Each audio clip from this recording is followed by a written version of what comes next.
श्री पतंजलि महामुनये नमः।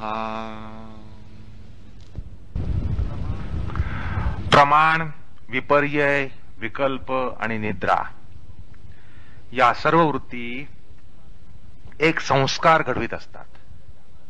म्हणजे आपलं मन काही केवळ एखाद्या कॅमेऱ्यासारखं नाहीये, तर त्याच्यामध्ये या वृत्तींद्वारा निर्माण झालेल्या प्रतिमा आणि त्या प्रतिमांमुळे निर्माण होणाऱ्या प्रतिक्रिया या सगळ्या गोष्टी संस्कार रूपानं साठवल्या जातात. अर्थात या सगळ्या वृत्ती आपल्या चित्तामध्ये संस्कार घडवत असतात आणि त्या संस्कारांना स्वव्यंजक असं जर कारण प्राप्त झालं, म्हणजे त्यांना व्यंजक अशी कारणं प्राप्त झाली, तर ते सगळे संस्कार स्मृतीरूपानं प्राप्त होऊन चित्तावर स्पंदन निर्माण करतात. चित्तावर ते पुन्हा उमटतात आणि स्मृती व्यापार, आपला जो स्मृती व्यापार आहे तर तो अशा प्रकारे प्राप्त होतो, कारण आपल्या चित्तांमध्ये गतकालीन अनुभवांचे सगळे संस्कार हे साठवलेले असतात आणि त्याला व्यंजक अशी जर कारणं प्राप्त झाली तर स्मृती व्यापार हा संभवतो.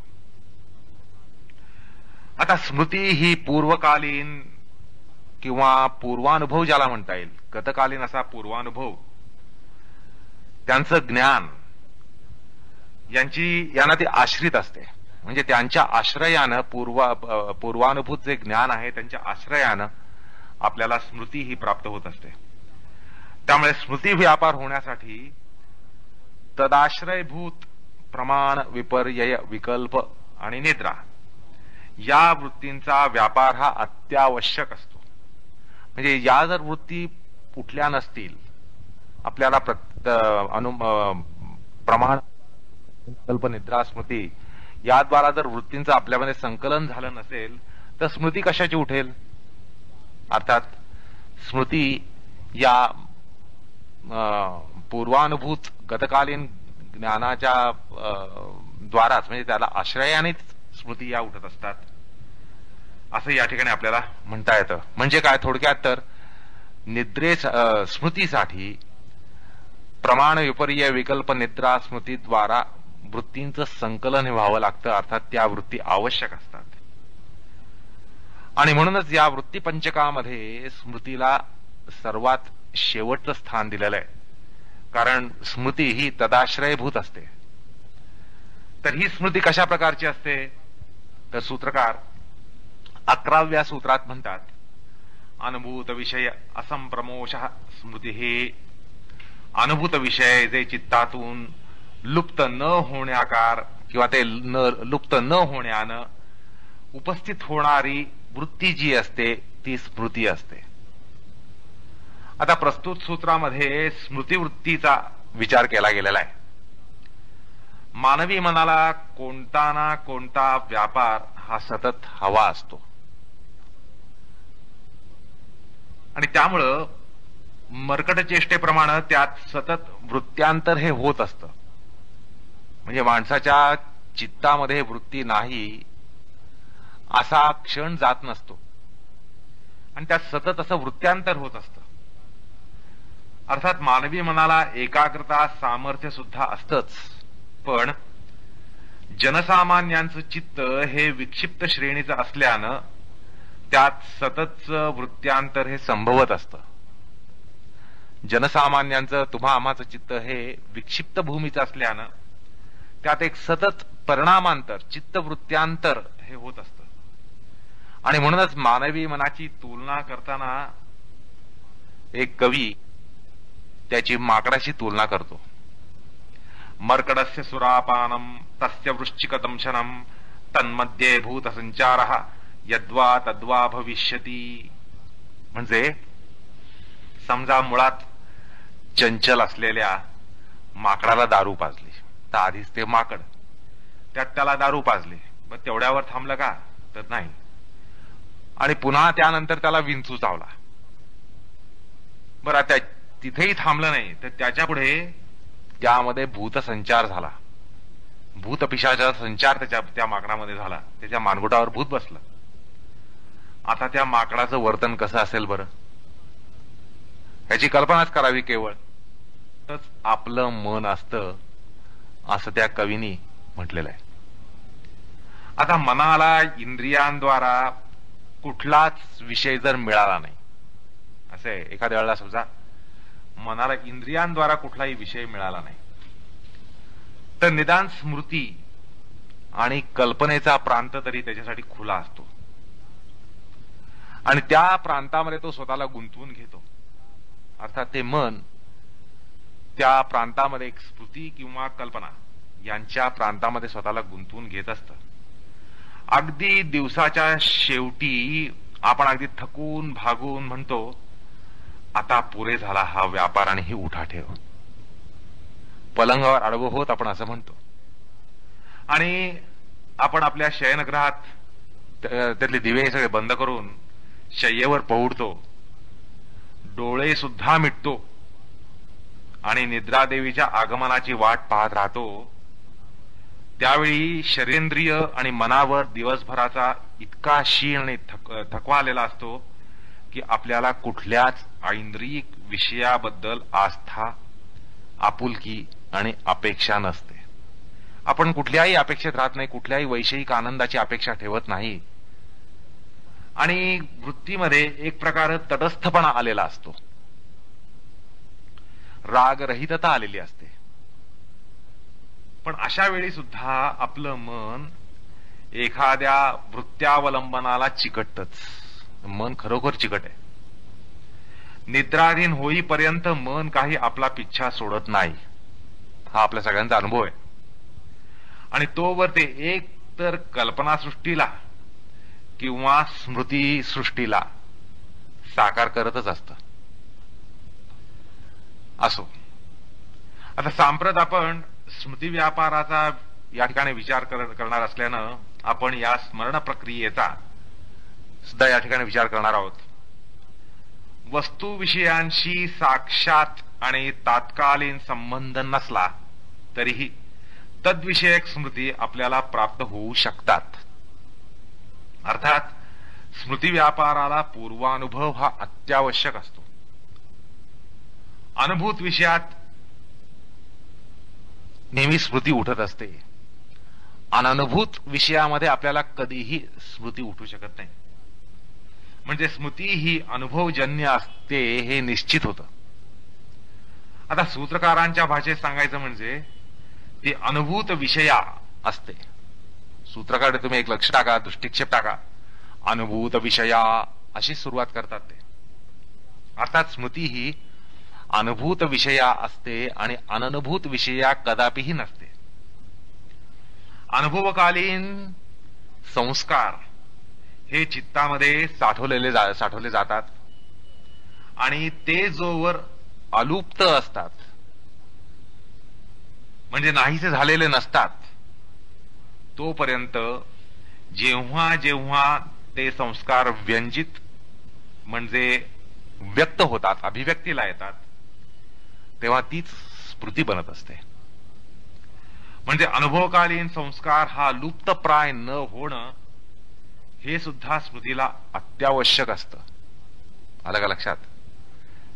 की अनुभूत झालेला विषय आणि ज्ञान, त्याचे जे संस्कार आहेत ते संस्कार सुद्धा लुप्तप्राय होता कामा नाहीत. ही पण तेवढीच आवश्यक अशी अट आहे, तरच आपल्याला स्मृती प्राप्त होऊ शकते. आणि म्हणूनच त्या आशयानं सूत्रकार म्हणतात विषयाचं चित्तातून लुप्त न होणं, अर्थात असंप्रमोषः असा ते शब्द वापरतात. असंप्रमोषः म्हणजे चित्तातून लुप्त न होण्याचा प्रकार. आणि त्यामुळे काय होतं, कालांतरी आपल्याला त्याचं प्रापण होऊ शकतं, आपल्याला त्याची प्राप्ती होऊ शकते.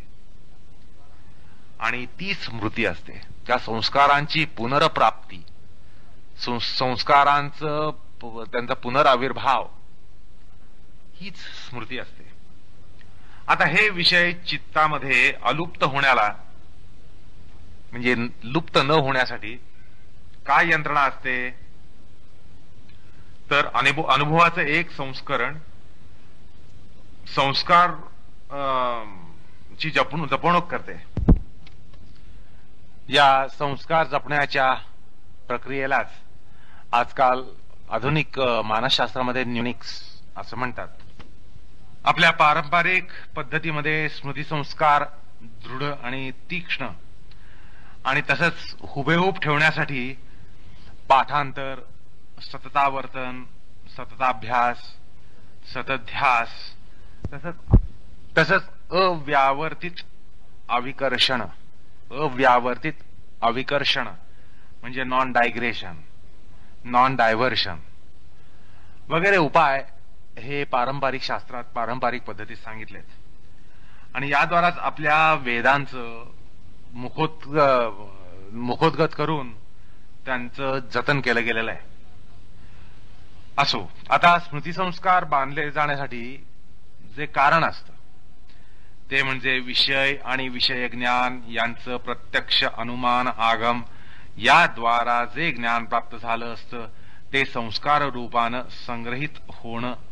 संग्रहित राहणं, ज्याला स्मृतिसंस्कार असं म्हणता येईल. हाच त्यांचा असंप्रमोष सुद्धा ठरतो. असंप्रमोष म्हणजे त्यांनी चित्तातून न हटणं, चित्तामध्ये त्यांनी संस्कार रूपानं राहणं, त्याला असंप्रमोष असं म्हणतात. या संस्कारांना उत्तेजन मिळाल्यानं ते स्मृतिपटलावर वृत्त्याकारतेनं धडकत असतात. म्हणजेच विषय आणि त्यांचे ज्ञान संस्कार हे चित्तातून नाहीसे न होण्यानं स्मृती संभवत असते. एखादा प्रसंग अनुभूत झाल्यानंतर त्याचं संस्कृतीकरण आणि त्याला साठवल्यानंतर, संस्कृतीकरणाद्वारे त्याला साठवल्यानंतर देशांतरी, कालांतरी, निमित्तांतरी जे स्मरण होऊ शकतं त्या स्मृतीसाठी व्यंजक असं एक सुसंगत कारण प्राप्त व्हावं लागतं.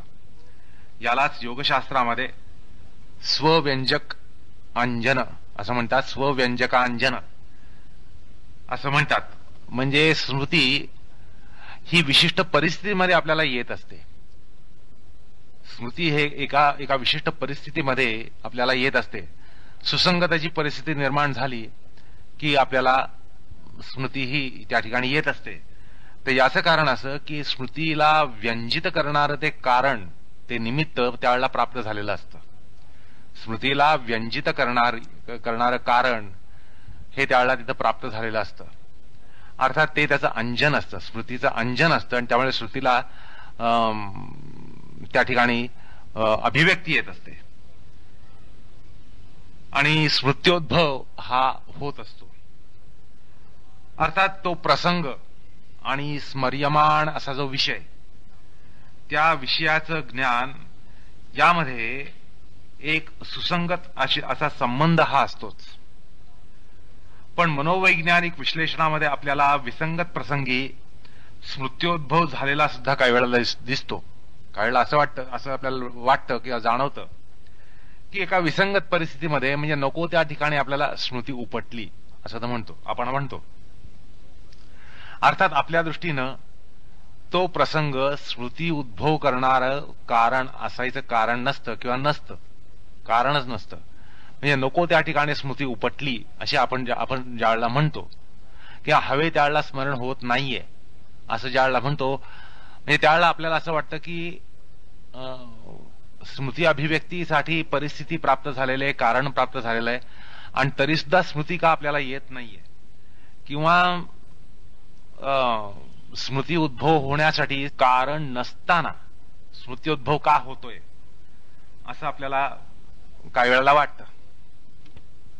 अर्थात अशी विसंगती ही केवळ मनोवैज्ञानिक पातळीवर असते. त्या पलीकडे जी काही कारणं असतात, सूक्ष्म कारणं असतात, सूक्ष्म लहरी असतात, त्याचं आपल्याला ग्रहण होऊ शकत नाही आणि म्हणून असं आपल्याला वाटतं की विसंगत प्रसंगी आपल्याला स्मृती आली आणि सुसंगत प्रसंगी आपल्याला स्मृती येत नाहीये. तर ती जी सूक्ष्म कारणं असतात, सूक्ष्म वलय असतात, तरल वलय असतात, ती काही आपल्या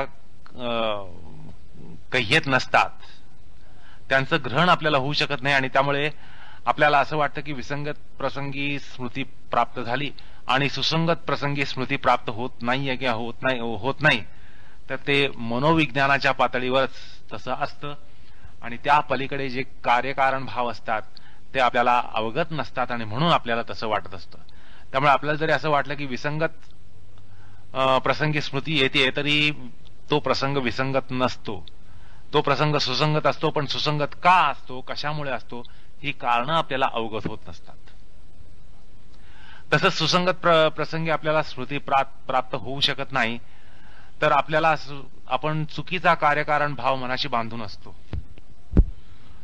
आणि म्हणूनच आपल्याला विसंगत प्रसंगी स्मृती जागृत झाली किंवा सुसंगत प्रसंगी स्मृती जागृत झाली नाही असं वाटतं. आणि विशेषतः ज्या विषयाचा आपल्याला ध्यास असतो त्या विषयात विसंगत काळी सुद्धा आपल्याला स्मृती ही येऊ शकते. म्हणजे ध्यास असल्या कारणानं आपल्याला विसंगत काळी सुद्धा स्मृती ही येऊ शकत असते. उदाहरणार्थ समजा एखाद्या किराणा दुकानात आपण व्यवहार करतोय आणि आपल्याला एक स्मरण त्या ठिकाणी होतं. अर्थात तो प्रवास विशेष स्मरणीय नसला तरी उगाच स्मरण झालं, अशा विश्लेषणाद्वारे आपण त्याला विनाकारण स्मृती किंवा विलक्षण स्मृती किंवा विसंगत स्मृती किंवा इरॅटिक मेमरी असं ठरवतो. आता मनोविश्लेषणाच्या कसोटीतून तसं निष्कर्षण जरी निघालं, आलं का लक्षात, म्हणजे किराणा दुकानात आपण काहीतरी व्यवहार करतो आणि त्यावेळेला आपल्याला नको ती कुठली तरी एक स्मृती अशी आली, प्रवासाची स्मृती आली, तर त्या ठिकाणी आपल्याला वाटतं ही एक विसंगत स्मृती आहे आणि आपण तसं निष्कर्षण करतो. पण तो विशिष्ट क्षण आणि काल, तसंच सभोवताली असलेल्या व्यक्तीपासून होणारं सूक्ष्म लहरींचं क्षेपण यांचा विचार मनोविश्लेषणात होऊ शकत नाही. मनोविश्लेषण केवळ तुमच्या मनाचंच विश्लेषण मांडतं, पण आजूबाजूची परिस्थिती, आजूबाजूला असलेल्या व्यक्ती, त्यांच्यापासून निघणारं स्पंदन, सूक्ष्म लहरी यांचा काही त्या ठिकाणी विचार केला जात नाही. आणि त्यामुळे मनोविश्लेषणात आपल्याला ते जरी विसंगत वाटलं, स्मृती ही विसंगत वाटली, तरी स्मृतिकालीन परिस्थिती आणि स्मृतीचा विषय यामध्ये सुसंगती सांगता येत नसली तरी असू शकते. आता असं आहे की तुम्हाला त्या ठिकाणी जी स्मृती आली, तुम्ही किराणा भुसाराच्या दुकानामध्ये व्यवहार करताना स्मृती आली, तर शक्य आहे की तुम्ही त्याच वेळी एका वर्षापूर्वी किंवा एका संवत्सरापूर्वी, कारण वर्ष ही 365 दिवसाची असली तरी 365 दिवसानंतर येणारा तो दिवस तोच नसतो, आला का. पण तुम्ही किराणा भुसारच्या दुकानामध्ये ज्या आहात त्यावेळेला त्या दिवशीची तिथी, वार, नक्षत्र, त्याच तिथीवार नक्षत्राला तुम्ही तो प्रवास केला असेल आणि त्यामुळे कदाचित तुम्हाला त्या प्रवासाची आठवण झाली असेल, किंवा त्या दुकानात सभोवताली असलेल्या व्यक्तीपैकी एखादी व्यक्ती ही, तुम्ही समजा दिल्लीला गेलात, तर दिल्लीमध्ये तुम्ही ज्या ठिकाणी राहिलात, ज्या इमारतीत राहिलात, त्याच इमारतीतली व्यक्ती त्यावेळेला तुमच्या गावी आली असेल आणि त्यापासून निघणाऱ्या सूक्ष्म लहरी, त्या अर्थात दिल्लीच्या लहरी असल्यामुळं त्याचंही तुम्हाला ज्ञान किंवा त्या विषयात गमन होऊ शकत नाही. तर अशा प्रकारे बाकीच्या परिस्थितीमध्ये देशकाल आणि आजूबाजूची परिस्थिती आणि व्यक्ती ह्या काही आपण लक्षात घेत नाही, आणि त्या लक्षात न घेता आपण म्हणून टाकतो की ही विसंगत स्मृती आहे. त्यामुळे आता सांगितल्याप्रमाणे किराणा भुसार दुकानामध्ये तुम्ही ज्या वेळेला उभे आहात त्याच वेळेला कदाचित त्याच तिथी, वार, नक्षत्राला गत महिन्यामध्ये, गत वर्षामध्ये किंवा पूर्वीच्या कुठल्या एखाद्या वर्षामध्ये तुम्ही त्या ठिकाणी त्याच वेळेला कदाचित प्रवासात होता किंवा एखाद्या विशिष्ट ठिकाणी होता, परगावी विशिष्ट ठिकाणी होता, म्हटल्यानंतर ती स्मृती तुम्हाला आली असेल. आणि ती जी कारणं आहेत ती कारणं आपल्याला अवगत नसतात, सूक्ष्म कारणं आपल्याला अवगत नसतात, आणि त्यामुळे आपल्याला स्मृती ही विनाकारण विसंगत वाटत असते. पण एक गोष्ट लक्षात घ्यायची की ज्याला आपण म्हणतो की थेरॉटिकली, तात्विक दृष्ट्या कोणतीही स्मृती विनाकारण किंवा स्वव्यंजक कारणाने रहित नसते.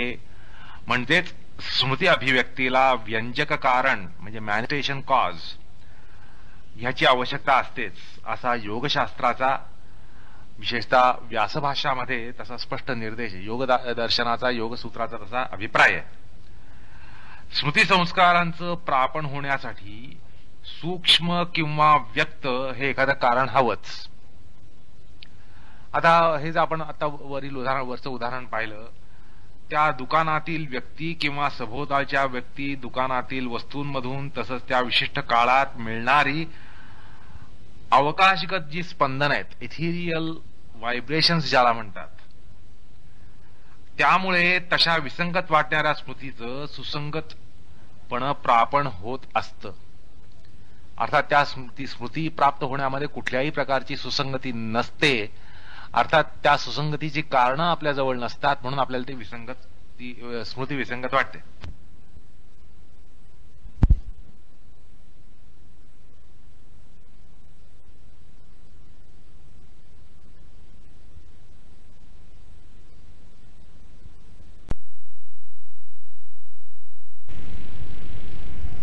स्मृती संस्कारांचं प्रापण होण्यासाठी सूक्ष्म किंवा व्यक्त हे एखादं कारण हवंच.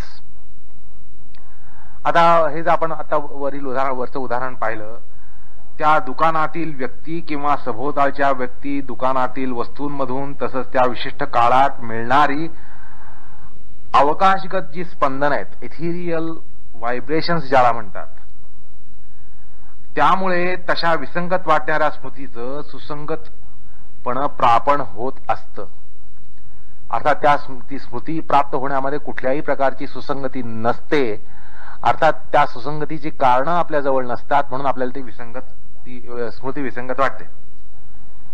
आता योगशास्त्रीय भाषेत सांगायचं म्हणजे स्मृती ही स्वव्यंजकांजनाने म्हणजे स्व अभिव्यक्ती कारणाला प्राप्त होऊनच आविष्कृत होत असते, आणि या व्यंजनाला अनेक कारणं असतात. स्मृती अभिव्यक्तीला अनेक कारणं असतात, आणि त्या कारणांचा आढावा आपण या ठिकाणी या सूत्रामध्ये यथावकाश घेणार आहोत.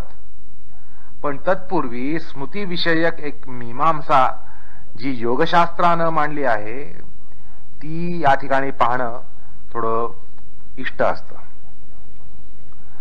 आता स्मृतिकाळी आपण स्मृतीच्या विषयाचं स्मरण करतो की त्याच्या अनुभवकालीन ज्ञानाचं स्मरण करतो, असा एक प्रश्न या मीमांसेत पहिल्यांदा विचारला जातो. आलं का लक्षात की ज्यावेळेला आपल्याला स्मृती येते त्या स्मृतिकाळी आपण स्मृतीच्या विषयाचं स्मरण करतो की त्याच्या अनुभवकालीन ज्ञानाचं स्मरण करतो, हा या मीमांसेत आता सांगितल्याप्रमाणे आद्य प्रश्न आहे. आणि याचा अर्थ असा की आपण अस्थानात असताना जर बस्थानीय हत्तीचं स्मरण झालं तर ते स्मरण त्या हत्तीचं असतं की हत्ती ज्ञानाचं असतं.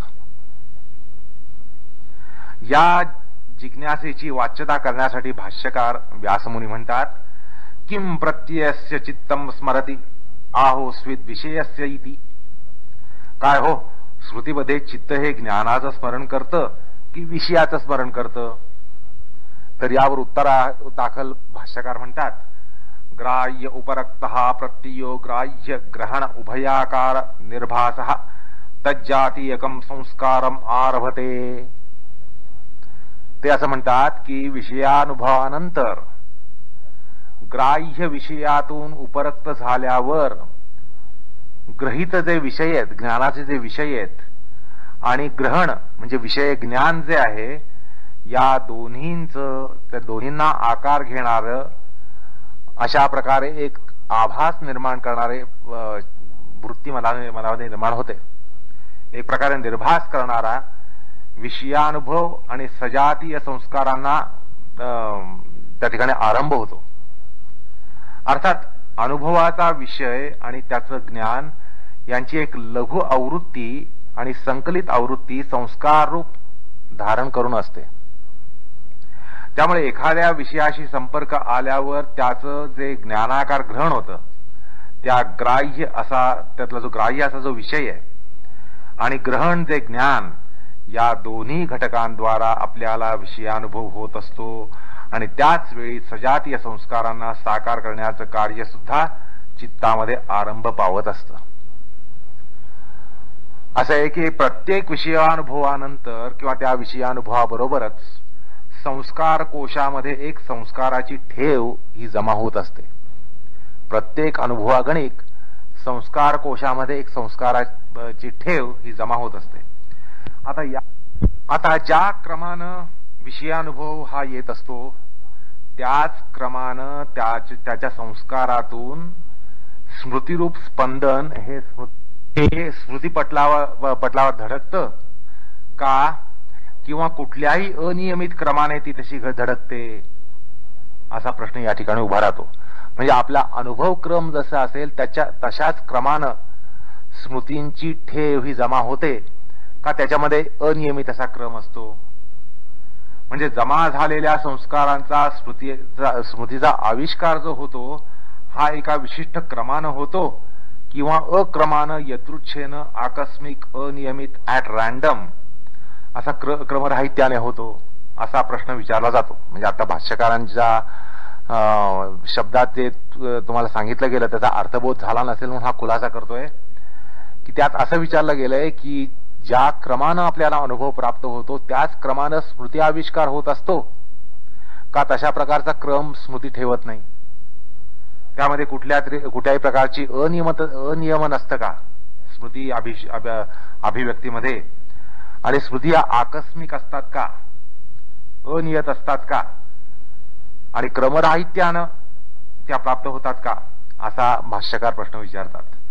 आता यावर भाष्यकारच स्मृती आविष्करणाचा नियम सांगतात आणि त्याचबरोबर स्मृतिकाळी विषयाचं आणि त्याच्या ज्ञानाचं अनुस्मरण, ज्याला रिकलेक्शन असं म्हणता येईल, ते होत असतं असंही सांगतात. भाष्यकार म्हणतात की संस्कार स्वव्यंजकांजन तदाकारम एव ग्राह्य ग्रहण उभयात्मिकां स्मृतीं जनयती. ते म्हणतात की स्मृती उद्भवण्याचा प्रकार असा आहे की त्याला क्रम नसतोही आणि क्रम असतोही, किंवा असतोही किंवा नसतोही, किंवा व्यस्त क्रम असतो किंवा नसतो. आता तर असं आहे की जसं जसं अभिव्यक्ती कारण मिळेल तसा तसा स्मृतीचा उद्भव होत असतो. ज्या क्रमानं तुम्हाला अनुभव मिळाले त्याच क्रमाने स्मृती या उभारल्या गेल्या पाहिजे असा काही नियम नाहीये, किंवा नियम असूही शकतो किंवा नसूही शकतो, पण त्याला क्रम नसतो आणि अक्रमही किंवा व्यस्तक्रमही नसतो. तर जसं अभिव्यक्तीचं कारण मिळत जाईल तशा तशा प्रकारे स्मृतीची अभिव्यक्ती होत असते. आणि म्हणून ते म्हणतात स्मृती संस्कार आपले अभिव्यक्ती कारण प्राप्त झाल्यानं आपल्या आकारासमान विषय आणि ज्ञान या उभय विषयक स्मृतीला उत्पन्न करतात. या ठिकाणी असं म्हटलं दिसतं की स्मृती संस्कार हे स्मृतिकाळी आपल्या अभिव्यक्ती कारणाला स्वव्यंजकांजन किंवा स्वव्यंजकांजक असं जे कारण आहे त्याला प्राप्त होऊन आपल्याला त्याला स्वतःला अनुरूप असलेल्या विषय आणि ज्ञानयुक्त स्मृतीला उत्पन्न करतात. म्हणजे स्मृती अभिव्यक्ती ही आविष्करण कारणावर अवलंबून असते आणि क्रम, अक्रम किंवा व्युत्क्रम ह्याच्याशी त्याचा संबंध नसतो. आता स्मृतीमध्ये उभयात्मकता असते म्हणजे काय, अर्थात उभयात्मकता म्हणजे ग्राह्यांश म्हणजे विषय आणि ग्रहणांश म्हणजे ज्ञान यांचा संकलनात्मक असा आविष्कार असतो.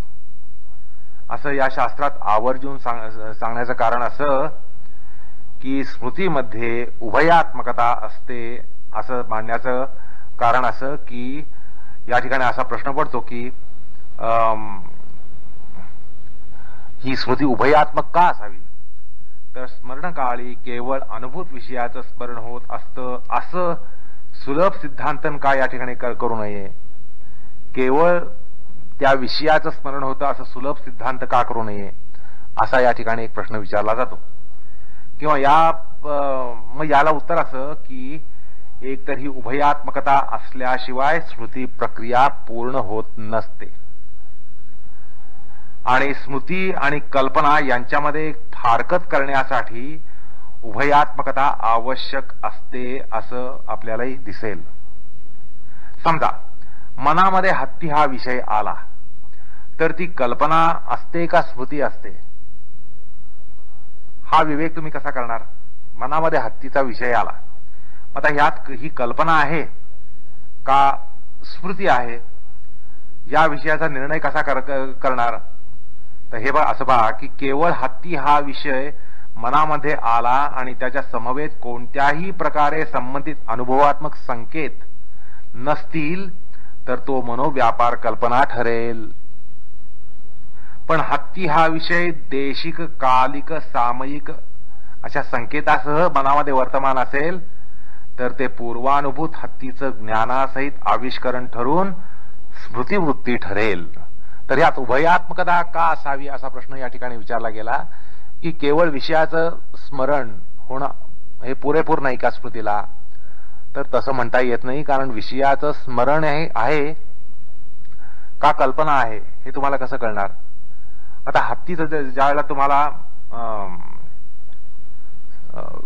स्मरण असेल त्यावेळेला हत्ती कुठे दिसला, कुठल्या बागेत दिसला, कुठल्या रस्त्यात दिसला, कुठल्या देवळामध्ये दिसला, या सगळ्या गोष्टींची त्या ठिकाणी त्याला झालर असेल आणि म्हणून ती स्मृती ठरेल. एरवी केवळ हत्ती विषय हा काल्पनिक असतो, त्यामुळे काल्पनिक आणि स्मृतिोद्भव यात वृत्तीमध्ये भेद लक्षात येण्यासाठी या ठिकाणी असं आपल्याला स्पष्ट शास्त्राला सांगावं लागतं की स्मृती ही उभयात्मक असावी लागते. मनामध्ये त्या सगळ्या गोष्टी त्या ठिकाणी प्रतिफलित व्हाव्या लागतात. देश, काल, समय ह्यांचा त्या ठिकाणी अन्वय असावा लागतो, झालर असावी लागते, तरच ती स्मृती ठरत असते. आता असं पहा की सांकेतिक ज्ञानोपस्कार, ज्ञानाचे जे उपस्कार आहेत त्यांच्याशिवाय हत्ती जर मनामध्ये प्रतिफलित झाला किंवा विलक्षण अलौकिक अशा म्हणजे 2 सोंडेचा हत्ती, बिन सोंडेचा हत्ती, 5 पायांची गाय, या अविषयक विषयात केवळ वृत्ती ज्ञानाचं वलय उठत असेल तर तो कल्पना विलास ठरेल आणि स्मृती ठरणार नाही. त्यामुळे स्मृती ठरण्याचं कारण त्यात पूर्वानुभूत विषय आणि तदनुषंगिक असं ज्ञान या दोन्हीचा आविष्कार असावा लागतो आणि असतो असा सिद्धांत सांगून योगशास्त्रकार स्मृतीला कल्पनेपेक्षा वेगळं दाखवतात. म्हणजे ही उभयात्मिका असते, स्मृती ही नेहमी उभयात्मिका असते असं शास्त्र सांगतं. ह्याचं कारण असं की स्मृती ही कल्पनेपेक्षा विलक्षण असते आणि तशी ठरवण्यासाठी शास्त्र या ठिकाणी असं सांगून जातं की स्मृती ही उभयात्मक असते. आता एकंदरीत स्मृती व्यापारामध्ये पहिली गोष्ट म्हणजे विषयाचं स्मरण आणि दुसरी गोष्ट म्हणजे ज्ञानाचं अनुस्मरण असतं. आता पुढला एक प्रश्न असा निर्माण होतो की स्मर्यमान विषयाचं अनुस्मरण रिकलेक्शन म्हणतात आणि तत्कालीन ज्ञानाचं स्मरण म्हणजे मेमरी, हे दोन्ही घटक स्मृती व्यापारामध्ये युगपत म्हणजे सायमल्टेनियसली संभवावे लागतात. तर या ठिकाणी रिकलेक्शन आणि मेमरी यातला फरक हा लक्षात घेतला पाहिजे. तर रिकलेक्शनला अनुस्मरण असा शब्द आहे. तर असं पहा की स्मृतीमध्ये स्मर्यमान विषयामध्ये अनुस्मरण म्हणजे रिकलेक्शनचा भाग असला पाहिजे आणि तत्कालीन ज्ञानाचं स्मरण म्हणजे मेमरी म्हणजे बाकीची सांकेतिक गोष्टी ज्या बरोबर असतात त्यांचंही स्मरण व्हायला पाहिजे. हे दोन्ही घटक स्मृती व्यापारामध्ये युगपत असे संभवत असतात, म्हणजे ज्याला सायमल्टेनियसली म्हणतात असं ते सायमल्टेनियसली संभवत असतात आणि संभावावे लागतात. किंवा कसं असा एक हा दुसरा प्रश्न या ठिकाणी उभा केला जातो. म्हणजे यामध्ये काही क्रम संभवावा लागतो का? स्मरण आणि अनुस्मरण ह्यात कोणी पुढे कोणी मागे, ह्याच्यात काही क्रम आहे का? किंवा याने दोघांनी एकदमच अभिव्यक्त व्हायला पाहिजे असं काही आहे का? असा हा प्रश्न या ठिकाणी विचारला जातो. म्हणजे मेमरी आणि रिकलेक्शन अशी दोन्ही मिळून स्मृती ही वृत्ती होत असते. आज सर्वसाधारणपणे स्मृतीला इंग्रजीमध्ये मेमरी अशा प्रकारे त्याचं भाषांतर करून या सूत्राचा अर्थ सांगितला जातो. पण या ठिकाणी लक्षात घेतलं पाहिजे, स्मृती म्हणजे केवळ मेमरी नाहीये. स्मृती म्हणजे मेमरी कम रिकलेक्शन अशा दोन्ही गोष्टी ह्यात सांगितल्या आहेत आणि या भाष्यामुळे स्पष्ट झालेल्या आहेत. भाष्यकारांनी उभयात्मिका स्मृती असं म्हटलेलं आहे. उभयात्मिका म्हणजे रिकलेक्शन आणि मेमरी अशा दोन्ही गोष्टी मिळून होणारी ही स्मृती वृत्ती असते. त्यामुळे स्मृतीला आता इंग्रजीमध्ये काय म्हणायचं हा प्रश्न आंग्ल भाषिकांचा आहे. त्यांनी ठरवायला पाहिजे. स्मृतीला मेमरी म्हणणं हे अन्यायी आहे, कारण त्याच्यामध्ये अव्याप्ती दोष आहे. कारण स्मृती म्हटल्यानंतर रिकलेक्शनचा भाग सुद्धा त्या ठिकाणी येत असतो, स्मरण आणि अनुस्मरण. असो, तर आता या ठिकाणी असा प्रश्न विचारला आहे की ह्या दोन्ही गोष्टी युगपत व्हाव्या लागतात की यात मध्ये काही क्रम आहे, कोणी पुढे कोणी मागे. जसं चैत्राचं स्मरण झाल्यावर चैत्राशी संबंधित असलेल्या प्रसंगांचं अनुस्मरण होऊ शकतं आणि उभय घटकानं स्मृती प्रक्रिया ही पूर्ण होऊ शकते. तसंच व्यक्तीचं स्मरण होऊन तत्सापेक्ष प्रसंगाचं अनुस्मरण होऊ शकतं किंवा व्युत्क्रमानं प्रसंगाचं स्मरण होऊन तत्सापेक्ष व्यक्तीचं स्मरण होऊ शकतं. म्हणजे दोन्ही घटक युगपत संभवणं किंवा विषय आणि ज्ञान यांचं अनुस्मरण क्रमानं किंवा व्युत्क्रमानं संभवणं हे विकल्प या ठिकाणी संभवतात असं या ठिकाणी आपल्याला दिसतं. आता जोपर्यंत स्मृतीमध्ये उभयात्मक व्यापार पूर्ण होत नसतो ना, तोपर्यंतचा वृत्ती व्यापार हा स्मृती या श्रेणीचा नसतो असं म्हणावं लागतं. या दोन घटकांच्या अभिव्यक्तीमध्ये जर किंचित जरी कालक्षेप वाढला, दरम्यानचा काळ जर वाढला, तर आपण डोकं खाजवीत असतो. अलग लक्षात, हा जो स्मृतीसाठी डोकं खाजवण्याचा प्रकार असतो ना, तो त्याच्यामुळे असतो कारण त्याच्यामध्ये ते स्पॉन्टेनिटी ज्याला म्हणतात ती नसते किंवा आपल्याला बेचैनी येते. आणि ज्यावेळेला उभयात्मिका स्मृती ही एकदम प्राप्त होते ना, त्यावेळेला आपल्याला बेचैनी येत नाही आणि डोकं खाजवण्याची वेळ येत नाही. तर आपण स्मरण प्रक्रियेमध्ये डोकं का खाजवतो हा जर प्रश्न विचारला स्वतः लक्षात येईल की त्या ठिकाणी उभयात्मिक स्मरण हे होत नसतं, एकांगी होत असतं आणि त्याच्यामध्ये काहीतरी न्यूनता राहते आणि म्हणून आपण डोकं खाजवत असतो किंवा आपल्याला बेचैनी येते. तर अशा प्रकारे ही उभयात्मिका स्मृती असते असं भाष्यकार सांगून जातात. अर्थात यामध्ये स्मृतीमध्ये दोन घटक असतात असं ते सांगतात आणि या ठिकाणी स्पष्टही होतं. या दोन घटकांविषयी तांत्रिक माहिती सांगताना योग भाष्यकार म्हणतात, तत्र ग्रहणाकार पूर्वा बुद्धी ग्राह्याकार पूर्व स्मृती. म्हणजे या उभयतांमध्ये ज्ञानाकार जो अंश असतो तो बुद्धीचा असतो आणि विषयाकार जो अंश असतो तो स्मृतीचा असतो. याचं तात्पर्य असं की जेव्हा आपण स्मृतीद्वारा एखादा घट पाहतो तेव्हा स्मृती काळी पाहणार म्हणजे ग्रहण पाहणारे जे ग्रहण अर्थात ते चक्षु नसून बुद्धी असते. हे तुम्हाला ज्यावेळेला स्मृती व्यापारामध्ये घटाचं स्मरण होतं त्यावेळेला घट पाहणारे चक्षु नसतात, कळलं का? किंवा तुम्हाला मुंबईचं स्मरण होतं, मुंबईतले प्रसंग आठवतात, मुंबईतले प्रसंग दिसतात असंही आपण म्हणतो. कालांतराने आपल्याला देशांतरीचे प्रसंग आठवतात आणि दिसतात असं आपण म्हणतो.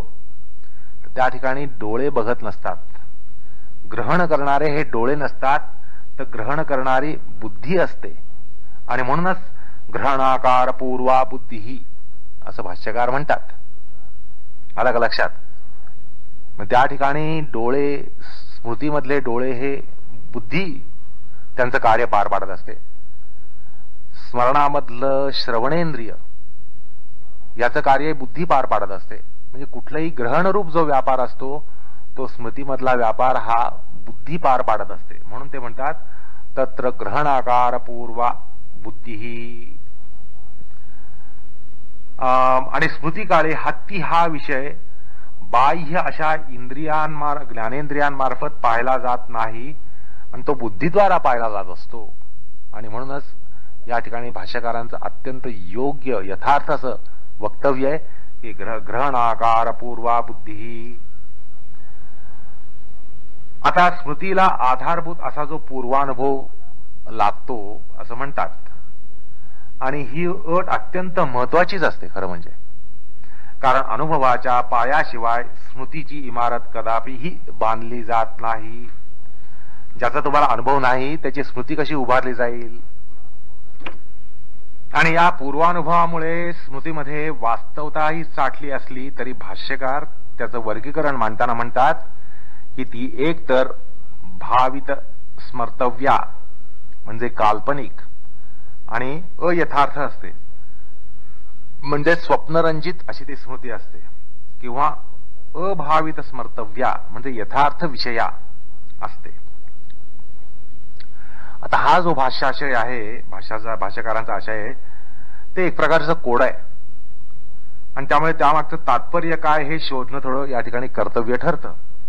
ते स्मृतीमध्ये काल्पनिक अंश असतो असंही म्हणतात आणि ती अयथार्थ असते किंवा स्मृती ही यथार्थ असते असं म्हणतात. आता असं का म्हणतात असं पहा.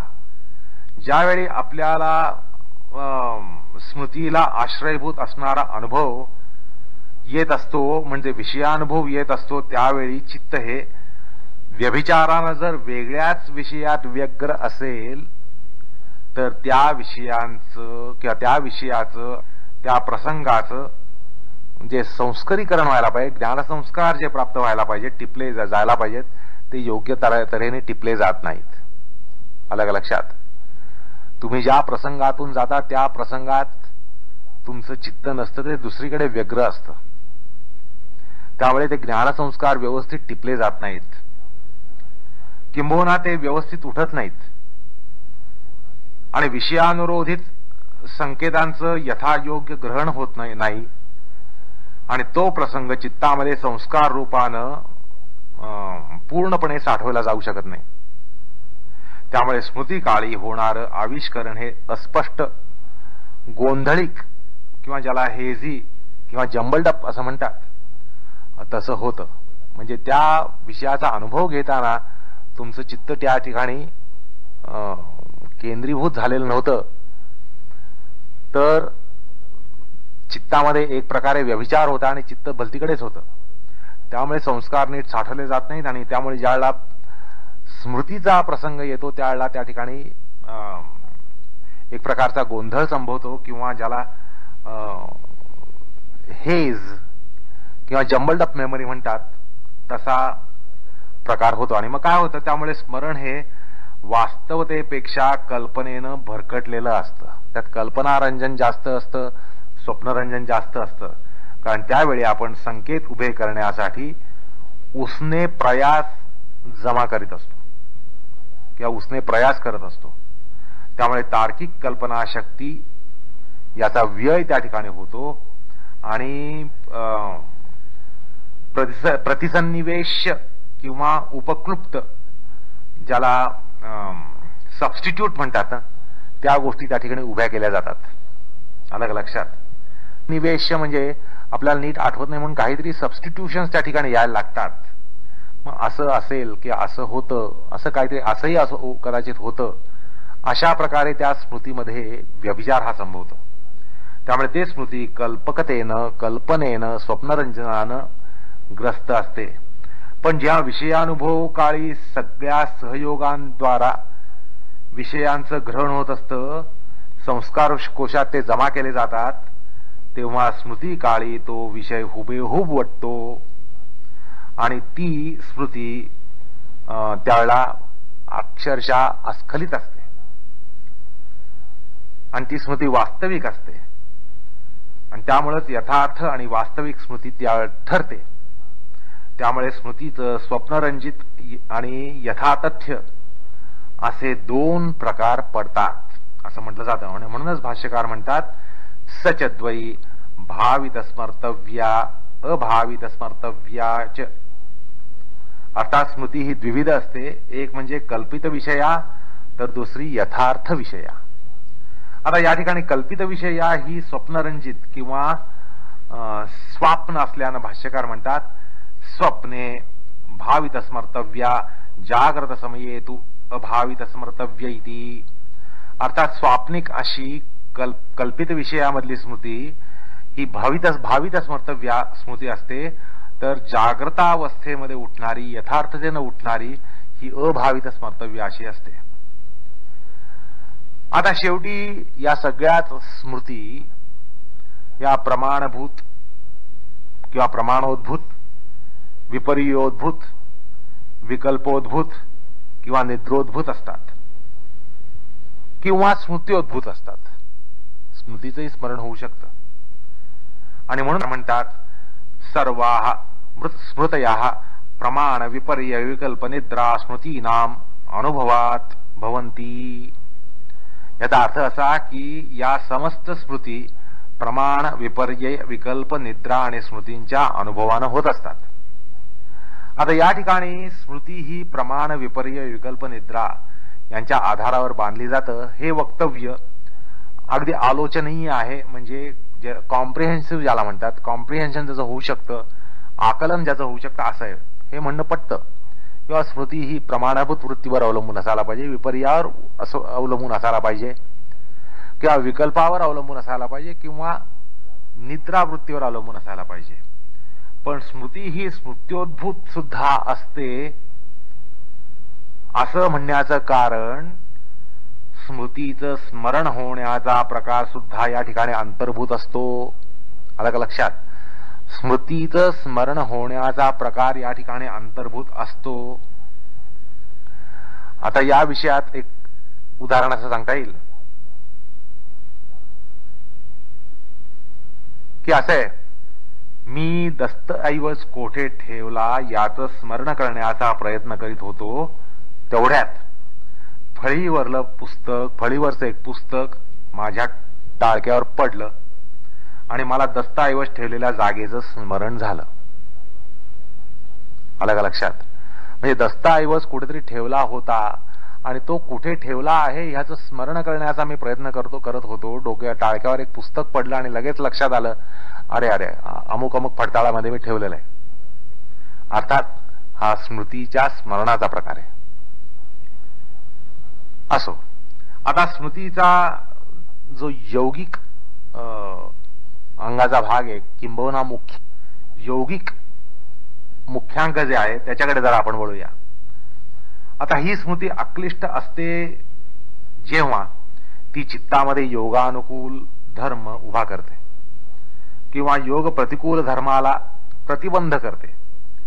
मोक्षशास्त्रीय विषय, तत्वज्ञान, ईश्वरलीला, ब्रह्मविद्या, विवेकख्याती आणि वृत्तीतील औदात्य म्हणजे उदात्तता यांचा उमाळा आणणाऱ्या ज्या वृत्ती असतात किंवा स्मृती असतात किंबहुना, आणि तसंच आपाद तलमस्तक सात्विक वृत्तीचा एक झणझणाट आणणाऱ्या वृत्ती स्मृती ज्या असतात. अलग लक्षात?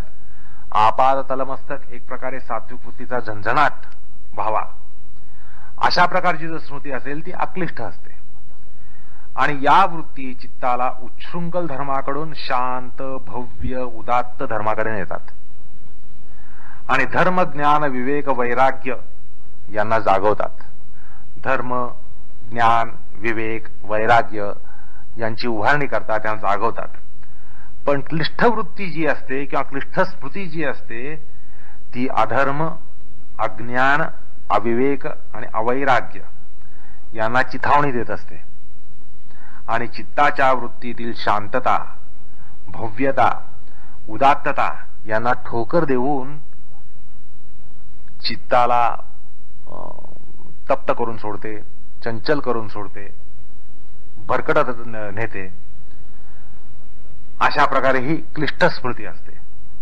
आणि म्हणून भाष्यकार म्हणतात सर्वाश्च एता वृत्तया सुख दुःख मोहात्मिका, अर्थात या सगळ्या स्मृती सुख दुःख मोहात्मक असतात. सुख दुःख मोहांची क्लेशात्मकता दुसऱ्या पादारंभीच सूचकार सुद्धा सांगतायत किंवा भाष्यकारही म्हणतात त्या ठिकाणी सुख दुःख मोहाश्च क्लेशेषु व्याख्येयाः, अर्थात सुख दुःख मोह हे क्लेशजनक असतात, क्लेशजन्य असतात. अर्थात तो प्रकार क्रियायोग प्रसंगी त्या ठिकाणी जास्त सांगितला जाईल. पण या ठिकाणी एवढंच लक्षात घ्यायचं की ज्या वृत्ती सुखदुःख मोहात्मक असतात त्या क्लिष्ट असतात. अर्थात केवळ परिचय म्हणून सांगायला हरकत नाही.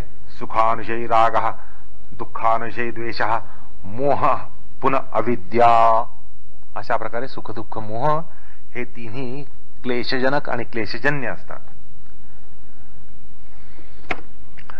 आणि त्यामुळेच समाधी साधनेच्या संदर्भात त्या स्मृती निरोधव्य ठरतात, त्यांचा निरोध होणं आवश्यक असतं. आणि भाष्यकार म्हणून म्हणतात एताः सर्व वृत्तयोः निरोधव्याः. याचा अर्थ असा की त्यामुळं या सर्व वृत्ती अर्थात प्रमाण विपर्य विकल्प निद्रा स्मृती या निरोध योग्य असतात, त्यांचा निरोध होणं हे आवश्यक असतं. आता क्लिष्ट वृत्तीचा किंवा क्लिष्ट स्मृतीचा निरोध साधून वैश्विक कॉस्मिक पदार्थामध्ये चित्त एकाग्र करण्यासाठी त्या वृत्तीच्या आलंबनानं संप्रज्ञात समाधी साधत असते, तर सर्व वृत्ती निरोधानं असंप्रज्ञात समाधी साधत असते. म्हणून भाष्यकार शेवटी म्हणतात आसाम निरोधे संप्रज्ञातो वा समाधी भवती असंप्रज्ञातो वा इति. अर्थात या सर्व वृत्तींच्या निरोधानं एकतर संप्रज्ञात समाधी होते किंवा असंप्रज्ञात समाधी होते. अर्थात क्लिष्ट वृत्तींच्या निरोधानं संप्रज्ञात समाधी, संभाव्यमान असं तत्वज्ञान हे प्राप्त होत असतं. आणि अक्लिष्ट वृत्तीच्या निरोधानं म्हणजे विवेक ख्यातीच्या निरोधानं असंप्रज्ञात समाधी ही प्राप्त होत असते, ती संभाव्यमान असते, असा या ठिकाणी अर्थ आहे. आता समाधीचे विषय हे अतीत भौतिक म्हणजे मेटाफिजिकल असतात किंवा अतींद्रिय तरी असतात. त्यामुळे तशा विषयामध्ये चित्ताला नियोजित करण्यासाठी स्मृती हेच माध्यम असतं. आलं का लक्षात? म्हणजे तात्विक विषयांच्या त्यांच्या लक्षणांच्या दर्शनशास्त्र कथित व्याख्येचं स्मरण करून मानसिक विमर्शन म्हणजे सायकोलॉजिकल डेलिब्रेशन आणि मानसिक एकाग्र्य म्हणजे कॉन्सन्ट्रेशन, मानसिक चिंतन म्हणजे रिफ्लेक्शन आणि अनंतर धारणा ध्यानादी योगाची उत्तरांग संबोधतात. ब्रह्मविद्येमध्ये ध्रुवा स्मृतीला म्हणजे ब्रह्मभूत वृत्तीला मोक्षोपाय ठरवताना उपनिषद म्हणतात सत्वशुद्धो ध्रुवा स्मृती स्मृती लंभे सर्व ग्रंथीनां विप्रमोक्षः. याचा अर्थ असा की अंतःकरणाची शुद्धी झाल्यावर ध्रुव आणि अच्युत अशी ब्रह्मविषयक स्मृती येते आणि अशी अच्युत स्मृती मिळाल्यानं सर्व संसार ग्रंथींचा, अज्ञान ग्रंथींचा, वासना ग्रंथींचा नाश होतो आणि मोक्ष होतो. त्यामुळे ब्रह्मोपासनेमध्ये, ईश्वरोपासनेमध्ये किंवा समाधी साधनेमध्ये स्मृतीला एक अग्रगण्य स्थान आहे. म्हणजे स्मृती ही जरी पाचवी वृत्ती म्हणून या ठिकाणी जरी सांगितली गेली असली तरी ब्रह्मोपासनेमध्ये आणि ईश्वरोपासनेमध्ये स्मृतीला अग्रक्रम असतो. भक्तीमध्ये स्मृतीला फार महत्व असतं, हे सामान्यपणे सगळ्यांना माहितीच आहे. त्यामुळे स्मृतीचं अनन्यसाधारण महत्व सुद्धा या ठिकाणी त्याची नोंद आपण केली पाहिजे. आणि पूर्वी एकदा असं सांगितलं की स्मृती उद्भवासाठी स्वव्यंजक कारण या स्वव्यंजकांजक अशी जी कारण असतात ती आवश्यक असतात. म्हणजे अभिव्यक्ती कारण हे अत्यंत आवश्यक असतं. आता या स्मृती व्यंजक कारणांची एक दीर्घ सूची न्यायदर्शनामध्ये सापडते. अर्थात एक विस्तृत मीमांसा न्यायदर्शनामध्ये आहे. आणि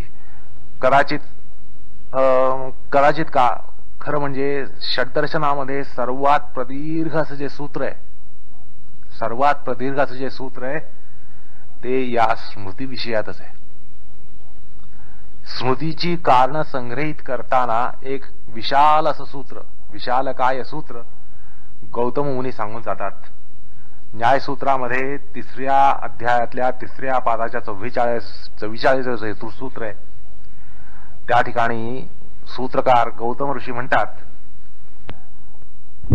प्रणिधान निबंध अभ्यास लिंग लक्षण सादृश्य परिग्रहाश्रयाश्रित संबंधांतर्य वियोगैका कार्य विरोधी अतिशय प्राप्ति व्यवधान सुख दुःख इच्छा द्वेष भय आर्थिकत्व क्रिया राग धर्माधर्म निमित्तेभ्यः, अशा प्रकारे सगळ्या कारणांचा संग्रह त्या सूत्रामध्ये केला आहे. आणि कदाचित हे सूत्र या षड्दर्शनामध्ये सर्वात प्रदीर्घ असं सूत्र आहे. तर यामध्ये सूत्रकार कारण सांगतात, स्मृतीची कारण सांगतात. तर पहिलं कारण म्हणजे प्रणिधान. प्रणिधान स्मरण इच्छेनं मन एकाग्र साधून चिंतनाद्वारा स्मृती जागरण करण्याचा प्रकार. दुसरा म्हणजे निबंध, म्हणजे एखाद्या विषयावर विचार करताना त्यात संबंधित विषयाचं स्मरण होण्याचा प्रकार. जसं अहिंसा या यमाचा विचार करताना सत्य अस्तेय ब्रह्मचर्यादी सगळ्या 5 यमांचं स्मरण होणं, तो निबंध असा प्रकार. तिसरा म्हणजे अभ्यास, सातत्यानं पठन चिंतन मनन आदी करण्यानं विषय अभ्यस्त होऊन उठणारी स्मृती. चौथं कारण म्हणजे लिंग, म्हणजे लिंगाचा म्हणजे चिन्हाचा विचार करताना लिंगीचं स्मरण होणं, जसं धूर पाहून अग्नीचं स्मरण होण्याचा प्रकार. 5वं कारण म्हणजे लक्षण, लक्षणाचा विचार करताना लक्षिताचं स्मरण होण्याचा प्रकार. त्यानंतर सादृश्य, सादृश्यत्वानं म्हणजे यज्ञदत्ताला पाहता तत्सादृश्य त्याच्यासारखाच दिसणारा जो विष्णुदत्त त्याचं स्मरण होणं. त्यानंतर 7वं कारण म्हणजे परिग्रह, सेवकाला पाहून जसं स्वामीचं स्मरण होतं, मालकाचं स्मरण होतं, तो प्रकार. 8वं कारण म्हणजे आश्रय, म्हणजे आश्रयिताला पाहून आश्रयाची आठवण होणं. आणि 9वा प्रकार म्हणजे आश्रित, म्हणजे तद्विरुद्ध प्रकार. त्यानंतर 9वं कारण म्हणजे संबंध. 2 वस्तूंमध्ये जर अन्वयी व्यतिरेकादी किंवा परस्पर संबंध असल्यानं एकाच्या प्रसंगामध्ये जोडीदाराची आठवण होणं. अर्थात या जोड्या असतात. जोड्या म्हणजे कसं, गुरु शिष्य, पिता पुत्र, माता पिता, अशा प्रकारे. नंतर पुढलं कारण म्हणजे आनंतर्य, म्हणजे काही कार्यांमध्ये क्रमानुरोध असतो. त्यामुळे एकाचा विचार करताना पूर्वापार कार्याचं स्मरण होण्याचा प्रकार. जसं जेवण म्हटल्यानंतर वामकुक्षी आठवणं. त्यानंतर 12वं कारण म्हणजे वियोग, प्रेमिकांना वियोगोत्तर होणारा संयोग स्मरणाचा प्रकार. त्यानंतर एक कार्य, समान कार्य करणाऱ्या 2 व्यक्तींपैकी एकाचा संदर्भ येण्यानं दुसऱ्याचं स्मरण होण्याचा प्रकार. नंतर विरोध, म्हणजे परस्पर विरोधी पक्षांमध्ये एकाचा विचार निघाला असताना दुसऱ्याचं स्मरण होण्याचा प्रकार. जसं शैव संप्रदायाचा विचार होत असताना वैष्णव संप्रदायाचे स्मरण होणं. त्यानंतर अतिशयता, एखाद्या क्षेत्रात सर्वोत्कृष्ट किंवा अग्रगण्य असल्याकारणानं त्या वर्गाचा विचार होत असल्यानं विशेषाचं स्मरण होणं. जर भगवत भक्त म्हटल्यानं भक्तोत्तम नारदाचं स्मरण होणं. नंतर 16वं कारण म्हणजे प्राप्ती. प्राप्य विषयाचा सतत ध्यास असण्यानं त्याची येणारी जी स्मृती असते ती या प्रकारची असते. त्यानंतर व्यवधान. जसं व्यवहित तलवाराचं स्मरण म्यान पाहून होतं. त्यानंतर सुख. सुखामुळे येणारी सुखकारकाची स्मृती. त्यानंतर दुःख म्हणजे दुःखानुभवानं येणारी दुःखकारकाची स्मृती. 20वं कारण इच्छा. ऐच्छिक वस्तूचं होणारं सतत स्मरण. त्यानंतर द्वेष म्हणजे अत्यंत द्वेषामुळं सतत येणारी स्मृती. त्यानंतर भय. भयामुळे येणारी भयकारक विषयाची स्मृती. त्यानंतर आर्थिकत्व. प्रयोजकत्वामुळं येणारं स्मरण किंवा स्वार्थ हेतून येणारं स्मरण. त्यानंतर क्रिया म्हणजे कार्य पाहून कर्त्याचं स्मरण होण्याचा प्रकार. त्यानंतर राग म्हणजे अनुराग किंवा ममतेमुळं येणारं किंवा प्रेमादरानं येणारं स्मरण. जसं मातेला आपल्या पुत्राचं स्मरण होण्याचा प्रकार. त्यानंतर धर्म. पूर्व सुकृतानं शुभवासनांचं उपजत स्मरण किंवा चाइल्ड प्रॉडिजी ज्याला म्हणतात तसा जो प्रकार तो धर्माचा असतो. धर्म प्रकारची ती स्मृती असते. म्हणजे असं आपण पाहतो की 5-6 वर्षाचा मुलगा बाबा गातो, राग ओळखतो. तर हे जे पूर्वजन्माच्या कार्यामुळं या पूर्वजन्माच्या प्रभावामुळं येणारं स्मरण. तसंच अधर्म म्हणजे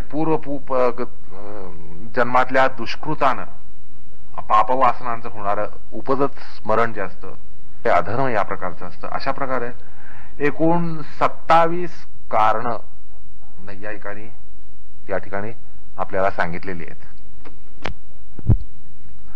असो, आता जाता जाता सामान्य ज्ञान म्हणून असं सांगावंसं वाटतं की न्यायवैशेषिककारांनी आत्म्याला धर्मयुक्त म्हणजे इच्छा प्राणादी लक्षणानं युक्त मानलं असल्यानं स्मृतीचा प्रकार हा सजीव सृष्टीतच संभवतो आणि हा त्यामुळे आत्मव्यापार आहे असं ठरवलं आहे. सजीव सृष्टीमध्येच आपल्याला हा स्मृती नावाचा प्रकार हा संभवत असल्याचं दिसतं आणि म्हणून त्यांनी हे आत्म्याचं लक्षण ठरवलं. तर सांख्य योग वेदांत्यांनी तो बुद्धीचा किंवा चित्ताचा किंवा अंतःकरणाचा व्यापार ठरवलाय. तर वैशेषिककारांनी म्हणजे महर्षी कणादृषींनी आत्म्याचं लक्षण सांगताना आत्ममनसो संयोग विषयात संस्काराश्च स्मृती असं म्हटलं. आत्ममनसो संयोग विशेषात संस्काराच स्मृती अर्थात आत्ममन याचा एक विशेष प्रकारचा संयोग असतो आणि त्याने स्मृती प्राप्त होते असं ते म्हणतात. तर न्यायभाष्यकार वात्स्यायन सुद्धा स्मृती हा आत्म्याचा गुण आहे अशा तात्पर्यानं स्मृती आत्मगुणत्वे सती असं म्हटलेलं आहे. ते दार्शनिक आत्म्यावर इच्छा द्वेष राग गती इत्यादी धर्म कल्पित करतात. आता ते आत्म्याचे धर्म मानतात आणि त्यामुळे स्मृती हा प्रकार सजीवांनाच संभवत असतो. अचेतावस्थामध्ये किंवा अचेत वस्तूंमध्ये संभवत नाही. अशा कारणानं ते स्मृतीला आत्म्यामध्ये किंबहुना आत्म्याला स्मृतीमध्ये गुंतवतात. अर्थात हे निर्णयन अत्यंत प्राथमिक स्तराचं असल्यानं योगदर्शनकारांना ते मान्य नसणं अगदी साहजिक आहे आणि म्हणूनच स्मृतीला चित्तवृत्ती ठरवलंय. योगदर्शनकारांनी स्मृतीला चित्तवृत्ती ठरवलंय तर वैशेषिककारांनी त्याला आत्म्याचं लक्षण मानलेलं आहे. असो, आता या ठिकाणी स्मृतिवृत्ती मीमांसा संपते आणि योगशास्त्रातील वृत्ती प्रकरण सुद्धा या ठिकाणी संपतं. आणि या प्रमाणादी वृत्तींमधून अक्लिष्ट वृत्तींना चित्तामध्ये स्थान देऊन त्यांची जोपासना करून चित्तात स्थान देऊन त्यांची जोपासना करून तद्विरुद्ध क्लिष्ट वृत्तींना दबावात ठेवणं, क्रमशः किंवा हद्दपार करणं आणि हळूहळू म्हणजे क्रमशः त्यांना हळूहळू हद्दपार करणं, हा योगधर्म या वृत्ती विज्ञानातून उपदेशित आहे. म्हणजे केवळ या ठिकाणी वृत्ती विज्ञान सांगितलं नाहीये, तर या वृत्ती विज्ञानाद्वारा वृत्तीला आपल्याला क्रमशः हटवायचंय. त्या दृष्टीने ही वृत्ती मीमांसा या ठिकाणी आपण केलेली आहे. कारण असं आहे की समाधी म्हटल्यानंतर वृत्ती निरोध आवश्यक असतो आणि त्यामुळे सततोत्थित वृत्तींचा निरोध करण्याचा उपाय या दृष्टीनं अत्यंत महत्वाचा असतो. चित्तवृत्तींचा निरोध हा आत्मगत एकाग्रतेनं चित्त व्यापारात संकोच आणून जमत असतो. अर्थात चित्ताच्या अंतर्मुखतेतून चित्तवृत्तींचा व्यापार आवडतो असं आपल्याला निश्चितच दिसतं. त्यामुळे या प्रायोगिक शास्त्रात उपायाला म्हणजे चित्तवृत्ती निरोधोपायाला अनन्य महत्व आहे. म्हणजे या ठिकाणी चित्तवृत्ती विज्ञान किंवा मनोविज्ञानाचा केवळ मनोविज्ञान म्हणून विचार केला गेलेला नाहीये, तर खरं म्हणजे आपल्याला करायचं आहे ह्याच्या पुढे की या चित्तवृत्तींचा निरोध करायचा आहे, चित्तवृत्तींच्या निरोधाचा उपाय शोधायचा आहे. आता सर्वप्रथम आपल्याला क्लिष्ट वृत्ती असं विविध वर्गीकरण सांगून क्लिष्ट वृत्तींपासून आपल्याला उपसंहृत करून घ्यायचं आहे असा योगशास्त्राचा उपदेश आहे. आणि मग अक्लिष्ट वृत्तींना बलान्वित करून शेवटी त्याचाही निरोध करून असंप्रज्ञात समाधीमध्ये प्रवेश करायचा असतो, अशा प्रकारे योगशास्त्राचा उपदेश आहे. चित्तवृत्ती निरोधाचा प्रधान उपाय, आता या ठिकाणी आपल्याला उपायाचा अभ्यास या ठिकाणी करायला पाहिजे. चित्तवृत्तींचा या अभ्यास झाला, त्या चित्तवृत्तींचा निरोध करण्याचा उपाय त्याचा आपल्याला या ठिकाणी अजूनही विचार करायचा आहे. आणि त्या प्रकरणाला ह्याच्यानंतर सूत्रकार सुरुवात करतात. चित्तवृत्ती सांगितल्या, आता या चित्तवृत्तींच्या निरोधाचा उपाय किंवा प्रकार हा सांगणं इष्ट असतं, कारण शेवटी योग म्हटल्यानंतर चित्तवृत्तींचा निरोध आहे. असं असल्या कारणानं आता ते एका नवीन प्रकरणाला या ठिकाणी सुरुवात करतात, तो म्हणजे चित्तवृत्ती निरोधोपाय.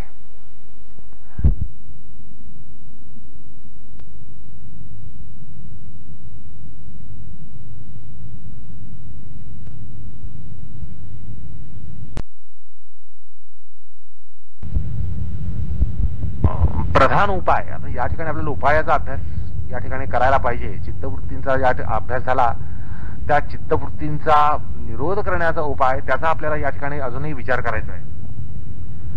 आणि त्या प्रकरणाला याच्यानंतर सूत्रकार सुरुवात करतात.